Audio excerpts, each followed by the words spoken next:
What's up, YouTube? I'm Adam Odell, Chief Investment Strategist of moneyandmarkets.com. I'm joined once again by my research analyst, Matt Clark, and we're here for another episode of Ask Adam Anything. This is really simple. You can ask me any question, and I will try to give you my best, honest, open, transparent answer with some food for thought. So I think we have a whole smattering of topics this week, Matt. We're going to try to keep this video to 10 or 12 minutes to keep things moving, but let's go and get started and see what the viewers have for us this week. Absolutely. Going to roll right into it. First off, if you do want to submit a question for me to ask Adam, you can email us. That email address is feedback@moneyandmarkets.com. We'll drop that right below, or you can comment in the YouTube section of this video as well. We get comments from both. I'm going to start off real quick. We're going to run the gamut today. We're going to go all the way from crypto to options to general market sentiment. So we'll get started. We got a lot to go through. So first off, this one comes from V, who emailed us, says, I'm 74 years old. I have decent discretionary income, and I'm thinking about investing in Bitcoin and or marijuana stocks. Am I too late? All right. Well, that's a great question. It's kind of open-ended, and I'm not a crypto expert by any means, but I will say the short answer is no, you're not too late. First of all, a key phrase in this gentleman's question, discretionary income, crypto, and in my opinion, crypto and marijuana, cannabis market investing is good for discretionary income that you're willing to lose. If you are on a tight fixed income budget and you need that money to pay the bills next month, I would strongly consider not dipping your toes in that water. But hey, you're 74 years old, you want to make some gains quickly, and you want to trade around in Bitcoin and the cannabis market. I'm absolutely not against that. These are long-term growth opportunities, both in the cannabis legalization and build out of that industry, as well as the cryptocurrency ecosystem being able to realize its full potential. So I'm certainly bullish on both. And if you have got some discretionary income, I don't think you're too late. So certainly, figure out your strategies, whether you're going to be buying on dips or leg into things with dollar cost averaging. But no, I don't think the train is too far down away from the station, so to speak.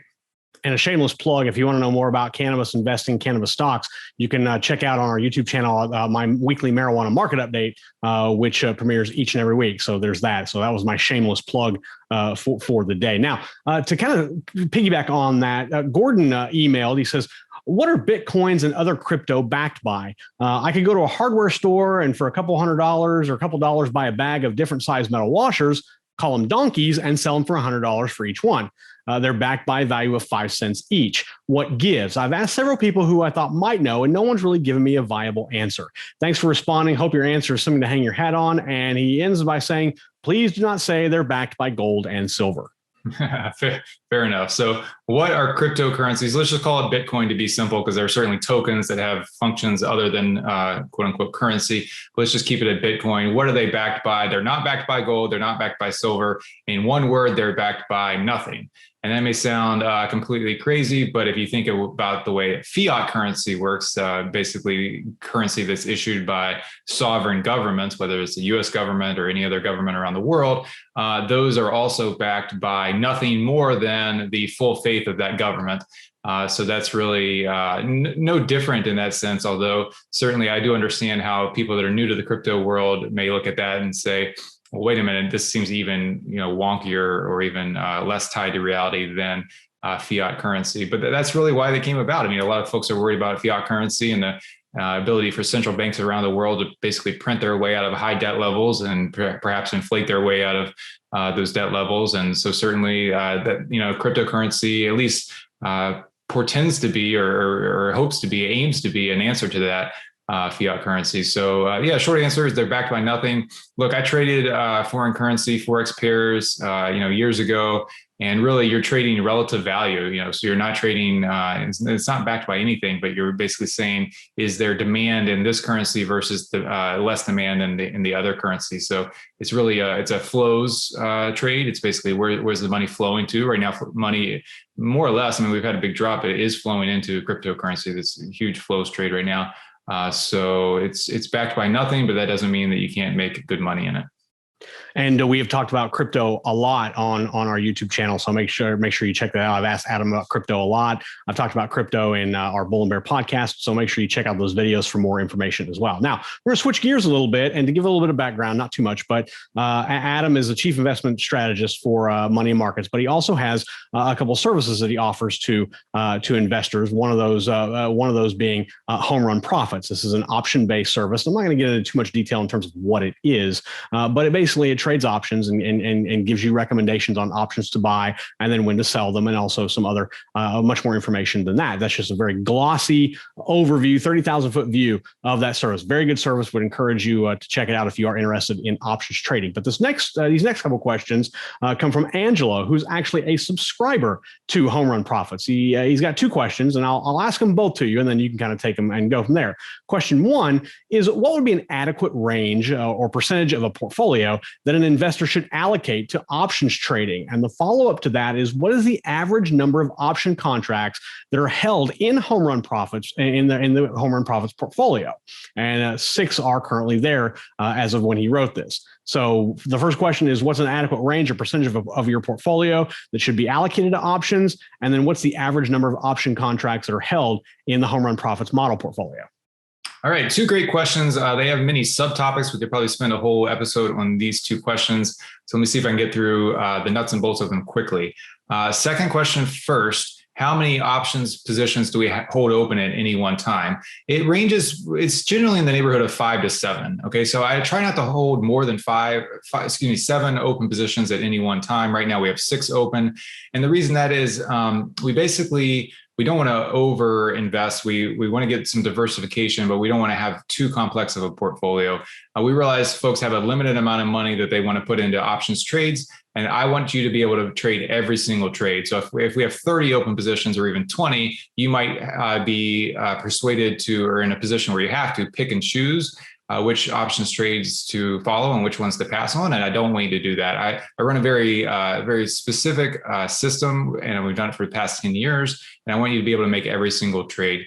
So that said, 5 to 7 positions open at any one time. That can help you understand how to position size.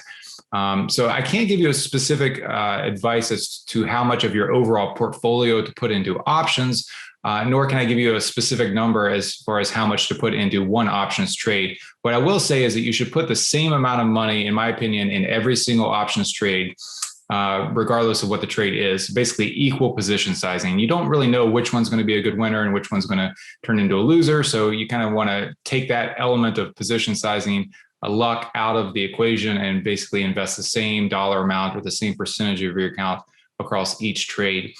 You also, you need to get your own number. It depends on your overall assets, your risk tolerance, what you have in your other parts of your portfolio. But you certainly want to put less money into an options trade than you want to put into a long-term stock position. That's fairly common sense, but some people do miss that. So when you trade options, you are basically trading a leveraged vehicle. So it is non-recourse leverage. So, I mean, if you really want to impress your neighbor, if you're trading stock options, you can tell them that you're trading non-recourse equity derivatives. It's basically a long way of saying stock options. But the non-recourse part is important. What that means is when you're trading leverage is like one of those dirty words. People hear leverage and they think, oh, it's going to blow up my whole portfolio. I'm going to get a margin call. The bank or the brokerage firm is going to try to come after me for more money than is actually in the account.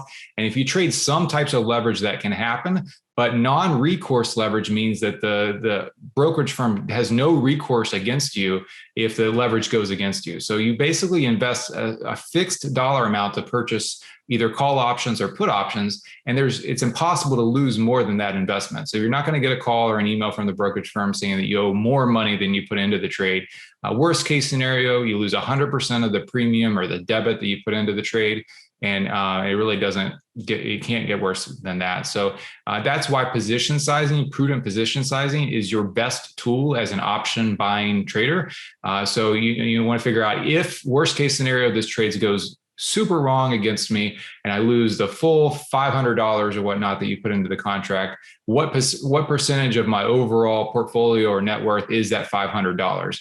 If that $500 is 50% of your account, then you're over leveraged. You don't want to do that. If that $500 is 0.5% of your account, then you're perfectly fine. So you really want to kind of be in that less than 5%, probably even less than 2% range. But really, I don't want to give a specific number because that's different for everyone. But certainly equal position sizing and a smaller amount than your stock trades is kind of a good start. Very good. And again, Home Run Profits, definitely you want to check it out. And if you want to get more into options trading, Adam does a great job of walking you through kind of how it works, what he looks at. And it's great. We'll try to put a little something maybe up here in the corner or something like that where you can click on and find out more about Home Run Profits. Now, one final question for you. It's a good one. I like it. Sonny on YouTube commented, is everyone ready for a market meltdown? That was the question.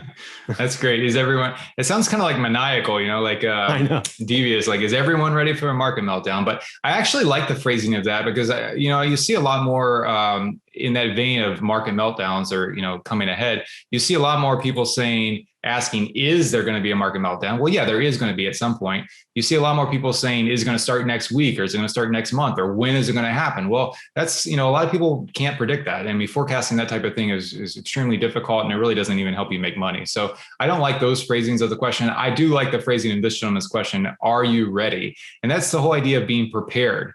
If you have hedges in your portfolio, if you have things that will zig when stocks zag and when stocks go down, these other things can go up and they can hedge you.